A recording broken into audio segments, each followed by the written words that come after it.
तुमने एक मुसलमान का कत्ल किया। कहा मैं उसको मुसलमान मानता ही नहीं जो आपको हकम नहीं मानता, लेकिन अगर मैं गलती पर हूं तो या रसूल अल्लाह मुझे सजा दे दें। उस वक्त तक आयत नहीं आई थी, आयत नाज़िल हुई, फला व रब्बिका ला युमिनूना हत्ता युहक्किमूका फीमा शजरा बैनहुम। ऐ रसूल कसम है तुम्हारे रब की, अल्लाह फरमा रहा है ऐ रसूल तुम्हारे रब की कसम, वो ईमान वाला हो ही नहीं सकता जो अपने आपसी मामलात में आपको हकम नहीं मानते। हुजूर ने फरमाया तब तो उमर ने सही फैसला किया। उस फैसले के हामिल अलंबरदार उमर के पास रज़ियल्लाहु तआला फैसला लेकर के आए गस्सान के बादशाह और एक आम मुसलमान का। वो बादशाह है, पहले ईसाई था, मुसलमान हुआ चंद दिन पहले मुसलमान हुआ है। दोनों का फैसला आया। हज़रत उमर ने पूछा क्या मामला है। वो गस्सान के बादशाह ने कहा ए उमर अमीरुल मोमिनीन, क्या मुझे भी कटहरे में खड़ा करेंगे? मैं बादशाह हूँ गस्सान का, आप मुझे अपने बाजू में बिठाएं। हज़रत उमर ने कहा आज मुकद्दमा है, बादशाह नहीं, तुम भी वहीं खड़े रहोगे जहां मुकद्दमा करने वाला खड़ा है। दोनों को खड़ा किया, मामला पूछा तो उसके बाद हज़रत उमर ने कहा तुमने ज्यादती की, उसका गलती से पैर पड़ा है। हाँ अगर तुम्हें लगता है कि उसने तुम्हारी बेइज्जती की तो सजा भी थोड़ी होनी चाहिए थी, लेकिन जितना तुमने उसको मारा है ये उसका हक है। कहा क्या फैसला होगा? हज़रत उमर ने कहा उस आम मुसलमान से जितने थप्पड़ ज्यादा उसने लगाए तू भी लगा दे, यही फैसला, जितना उसने ज्यादा मारा है तू मार। वो गस्सान का बादशाह कहता बादशाह को आम आदमी मारेगा? हज़रत उमर ने कहा हाँ मारेगा, ये निजाम रसूल है, ये निजाम रसूल है, ये कैसर और किसरा की हुकूमत नहीं है, ये अल्लाह के नबी की कायम की हुई अदालत है। उसने कहा एक दिन की मुझे मोहलत दें, कल आकर के इस फैसले पर अमल किया जाए। आपने कहा मोहलत तो दी जा सकती, जैसे रिमांड में लेते हैं। उसको छोड़ा गया, लेकिन वो बादशाह फरार होकर के भाग गया और इस्लाम भी छोड़ दिया, मुर्तद होके चला गया। हज़रत उमर ने उस दिन कहा, कुछ लोग कहने लगे हज़रत उमर उसके हक में बात करते तो बादशाह आज मुसलमान रहता। ऐसी कुछ बातें भोली भाली लोग करते हैं, ऐसा करते तो अच्छा होता, ऐसा नहीं करना चाहिए था। हज़रत उमर ने जलाल में कहा इस तरह के 1000 छोड़कर जाएं तो जाएं, लेकिन निजाम रसूल का एक हर्फ भी मैं अपने हाथ सामने से जाने नहीं दूंगा। अदल के तकाज़ों को पूरा मैं हमेशा होता रहने दूंगा। ये सैयदना उमर फारूक की अदालत थी। ये आज पीस एंड जस्टिस की बात करते हैं, उन लोगों से बात करते हैं जिनके पास उमर जैसी अदालत है। ऐ मेरे अजीजों, अदालत के नाम पर आज बड़ा धब्बा है। यहाँ पर बहुत सारे मामला हो सकता है, बहुत सारे लोग मेरे ऊपर इस बात का भी केस कर दें कि ये हद की अदालत है, अदालत की बेइज्जती करता है, हो सकता है। मेरे अजीजों मैं उस अदालत की इज्जत करता हूं जहां अदालत होती है। मैं उसको जज और आदिल नहीं मानता जो पार्लियामेंट की सीट की भूख में मस्जिदें बेच देता हो। मैं उसकी अदालत को नहीं तस्लीम करता जो एक कलील जमात को नजरअंदाज करके हाकिम पार्टी की तरफ बोलता है। मेरे अजीजों ऐसे लोग दुनिया में बहुत सारे आए जो ज़मीर फरोश होते हैं। हिंदुस्तान भी उसी डगर पर चलने लग गया। अब तक दुनिया की सबसे बड़ी डेमोक्रेसी, सबसे बड़ी जमहूरियत हिंदुस्तान में थी, जहां पर निजाम ऐसा था, हमारा अदलिया का निजाम बहुत अच्छा था, हमारी कोर्ट जितनी थी यहाँ पर सबके साथ बराबर का सलूक किया जाता था, हिंदू हो मुस्लिम हो। आज भी बहुत सारे जज हैं जो ओथ लेते हैं कि मेरा दीन, मेरा मजहब, मेरा सब कुछ इंसाफ होगा, संविधान होगा, मैं सामने किसी को नहीं देखूंगा। देखते नहीं आप, जज के सामने पट्टी बांधे हुए एक मूर्ति को रखा जाता है। क्यों? कानून जब भी होता है वो सामने वाले को देख करके नहीं, उसके प्रूफ सबूत देख करके।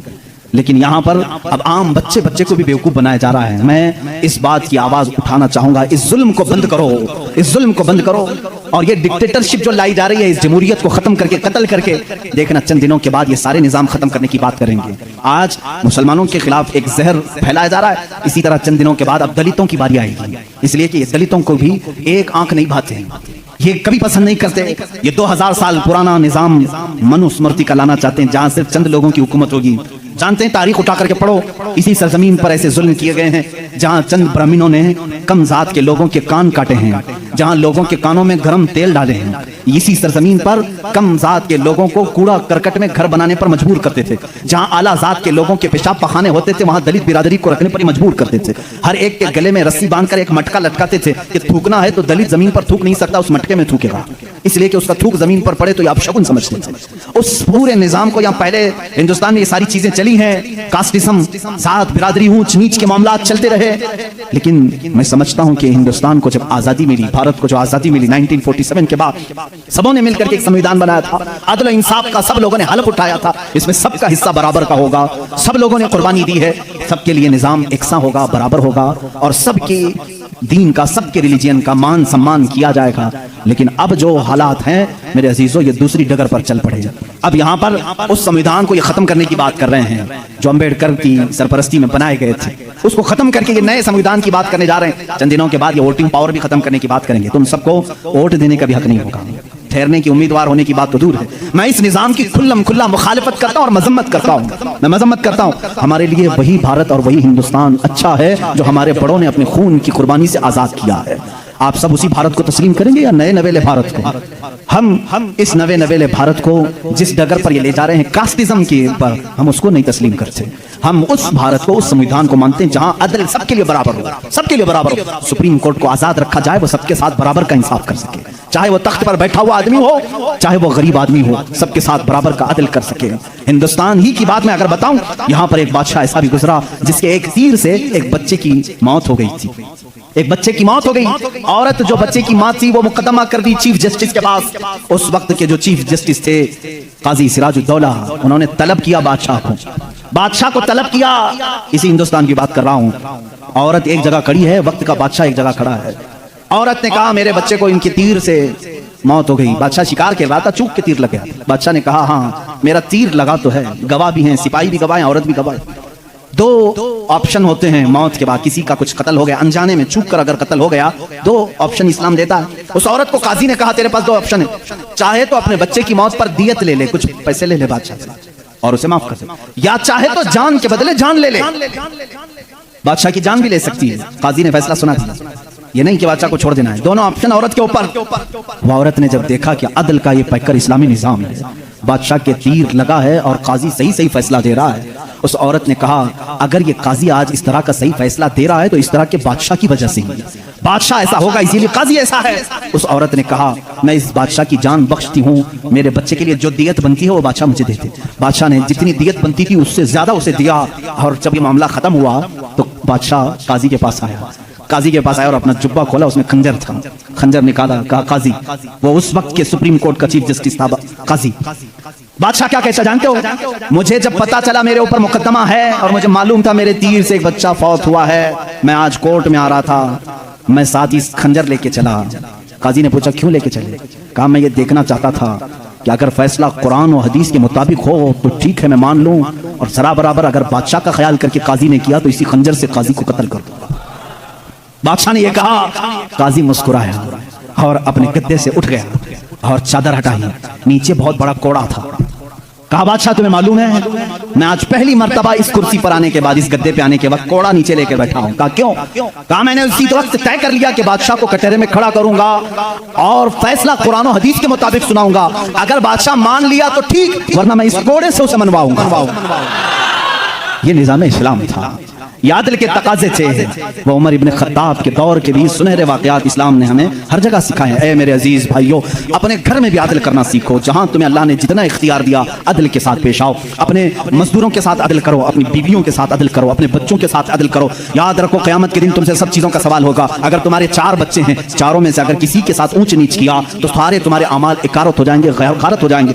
एक बच्चे के साथ भी तुम नाइंसाफी नहीं कर सकते, सारे के साथ बराबर का सलूक करो। अगर किसी की 2 बीवियां हैं तो फरमाया गया अदल का तकाजा पूरा करो। माँ बाप अगर दोनों हैं तो दोनों के साथ अदल का तकाजा पूरा करो। ये नहीं कि माँ की तरफ झुकाव हो गया, बाप को गालियां देता है, या बाप की तरफ हो गया, माँ को कोसता है। ना, सबके साथ अदल इस्लाम सिखाता है। तुम अगर किसी कंपनी के मालिक हो, फैक्ट्री के मालिक हो, मजदूरों के साथ अदल करो, इसलिए कि क़यामत के दिन इससे भी तुम्हारा सवाल होगा। अदल इस्लाम सिखाता है। वो उमर इब्न खत्ताब रज़ियल्लाहु तआला अन्हु की जिंदगी पाक से हमें मिले हैं। मेरे अजीजों, मुझे वक्त ताखीर से यहाँ तक पहुँच चुका है और मैं समेटूंगा तो मैं समझता हूँ उस्मान इब्न अफ़्फ़ान और हैदर कर्रार रज़ियल्लाहु तआला अन्हुमा की ज़ात के साथ नाइंसाफी हो जाएगी। और मैं कतान ये नहीं चाहता कि उन बुजुर्ग हस्तियों के साथ जहां एक ज़ुन्नूरैन है तो दूसरा हैदर कर्रार है, जिनकी ज़ात 2 जुमलों में कंप्लीट नहीं हो सकती, 2 बातों में मुकम्मल नहीं हो सकती, इसलिए थोड़ी सी कुर्बानी के साथ कल की एक और रात हम इंशाअल्लाह इन खुलफा की जिंदगी पर गुफ्तगू करेंगे। इसलिए कि मेरा मामूल तो ये था कल का दिन मैंने पूरे अहले बैत के लिए वक्त करना था, लेकिन खुलफा राशिदीन की बात के बाद इंशाअल्लाह अज़ीज़ अहले बैत अताहार की भी जिंदगी हम जिक्र करेंगे। इन 2 हस्तियों की मैंने मुख्तसर झलकियां आपके सामने रखी। खुलासा कलाम, जिंदगी में 2 बातें आज लेकर के जाओ, एक सिद्दीक की सदाकत, दूसरे उमर की अदालत। अगर ये जिंदगी में आ गई तो समझ लो इकबाल ने क्या कहा जानते हैं? शायर मशरिक करते कहते हैं सबक पढ़ फिर सदाकत का, अदालत का, सखावत का। सबक पढ़ फिर सदाकत का, अदालत का, सखावत का, लिया जाएगा काम तुझसे दुनिया की इमामत का। लिया जाएगा काम तुझसे दुनिया की इमामत का। मतलब यह है जिसके अंदर तीन चीजें आ गई, सिद्दीक की सदाकत आ गई, उमर की अदालत आ गई, उस्मान की सखावत आ गई, तो फिर कोई उसे फिक्र की जरूरत नहीं। अब कौम उससे इमामत का ही काम लिया करेगी, इसलिए कि वो हर एक का इमाम बनने के काबिल होगा जिसके अंदर ये तीन चीजें आ गई, सदाकत, अदालत और सखावत। आज इन तीन चीजों के ऊपर मेहनत करो मेरे अजीजों। सदाकत का तकाजा ये है, हक बोलो, हक पर कायम रहो। हक बोलने के लिए किसी से खौफ ना खाओ, जब तक जुबान चल रही है बोलो। मैं तो यही समझता हूँ, मेरा मजहब, मेरा मसलक यही है, मैं हुसैनी हूँ, हक गो हूँ, मैं हुसैनी हूँ, वफादार हूँ, मैं हुसैनी हूँ, शुजाअत का अलंबरदार हूँ। ये हमारे नारे होने चाहिए। मैं हुसैनी हूँ, यजीद के हाथ में हाथ देने वाला नहीं। मैं हुसैनी हूँ, हुकूमत के दबाव में आने वाला नहीं। मैं हुसैनी हूँ, जुल्म का साथ देने वाला नहीं। मैं हुसैनी हूँ, मजलूमों के साथ रहने वाला हूँ। इसी तरह आप सब ये भी नारा लगाएंगे, मैं सिद्दीक की सदाकत का अलंबरदार हूँ। बात 50,000 के मजमे में भी वही करूंगा और 5 लोगों के मजमे में भी वही करूंगा। अगर 5 मुसलमान हैं तब भी मैं कहूंगा अल्लाह सबसे बड़ा है। तख्त पर मुझे बिठाया जाए तब भी कहूंगा अल्लाह सबसे बड़ा है। ये सिद्दीक का मिजाज हमें देता है।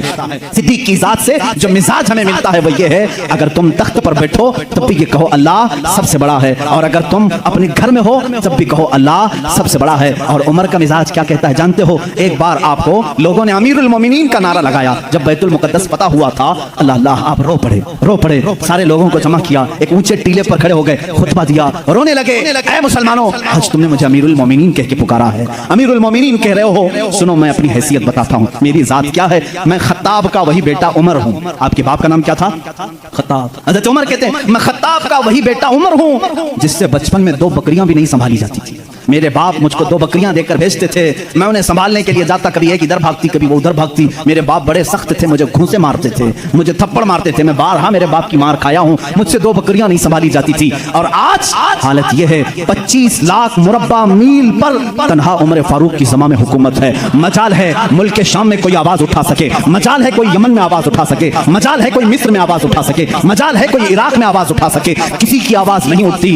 बैक वक्त इस जमाने की 7 कंट्रियों को तन्हा मदीने में बैठ करके वो देख रहे थे। निहावंद में जंग हो रही है, निहावंद में जंग हो रही है। एक साबिया सारिया, उनको उमर फारूक मस्जिद नबवी में खिताबत के दरमियान पुकार कर कहते या सारिया इलल जबल, या सारिया इलल जबल, या सारिया इलल जबल। मदीने में हज़रत उमर फारूक जुम्मा का खुतबा दे रहे हैं और पुकार रहे हैं सारिया पहाड़ की तरफ जाओ, पहाड़ की तरफ जाओ, पहाड़ की तरफ जाओ। मस्जिद में बैठे हुए किसी को कुछ समझ में नहीं आया। 1 महीने के बाद वो लश्कर निहावन से आया, पूछा गया क्या हुआ तुम्हारे साथ? हज़रत सारिया उस जंग के सिपह सालार थे, कहते हैं करीब था कि हम शिकस्त खा जाते, हम लुट जाते। जुम्मा का वक्त था, ऐन दोपहर के वक्त पहाड़ों के ऊपर से हमें आवाज आने लगी, ऐ सारिया पहाड़ की तरफ आ जाओ, पहाड़ की तरफ आ जाओ, पहाड़ की तरफ आओ। हम उस आवाज को लब्बैक कहते हुए चढ़े, अल्लाह ने हमें फतह याबी अता फरमाई। आए मेरे अजीजों, मुसलमान कहते सारिया तुझे मालूम है ये आवाज किसी और की नहीं, वो मदीने से बैठकर उमर फारूक ने तुम्हें पुकारा था। जब रसूलुल्लाह का ये गुलाम, रसूलुल्लाह के ये गुलाम मस्जिद नबवी के मिंबर से आवाज दे करके मुल्क शाम के निहावंद में मदद कर सकते हैं, तो फिर मैं ये क्यों ना कहूं हम यहाँ से पुकारें वो वहां से सुने। मुस्तफा की समाअत पे लाखों सलाम, दूर नजदीक के सुनने वाले वो काने लाले करामत पे। ये हमारा अकीदा है। बरेली के इमाम ने जो अकीदा दिया वो बरेली का नहीं, वो मदीने का अकीदा है, वो मदीने का अकीदा है, वो सहाबा का अकीदा है। बात मैं ये कह रहा था, हज़रत उमर ने क्या मिजाज दिया जब आपको अमीरुल मोमिनीन पुकारा गया। उन्होंने कहा मैं वही खत्ताब का बेटा हूं जिससे 2 बकरियां नहीं संभाली जाती थी। आज 25 लाख किलोमीटर मुरब्बा स्क्वायर किलोमीटर में तन्हा संभालता हूं। जानते हो ऐ सहाबा, ऐ ताबईन, ऐ मोमिनीन, किस वजह से? इसलिए कि पहले मैं खत्ताब का बेटा था, अब रसूल का गुलाम हूं। जब से मेरी निस्बत रसूलुल्लाह से है, हर चीज अल्लाह ने मेरे ज़ेरे नगी की है। जब तक बिके न थे तो कोई पूछता न था, या रसूलुल्लाह तुमने खरीद कर हमें सहाबा का जो अकीदा था, है मुसलमानों तुम भी वही पुकारो। आज मैं भी बबंग के दुहल ये कहता हूँ, मेरा नाम क्या है, मेरी जात क्या है, मुझे कौन जानता है? आज अगर इतना सारा मजमा मुझे सुनता है तो सिर्फ इसलिए कि मेरी निस्बत हदीस रसूल से है। रसूल करीम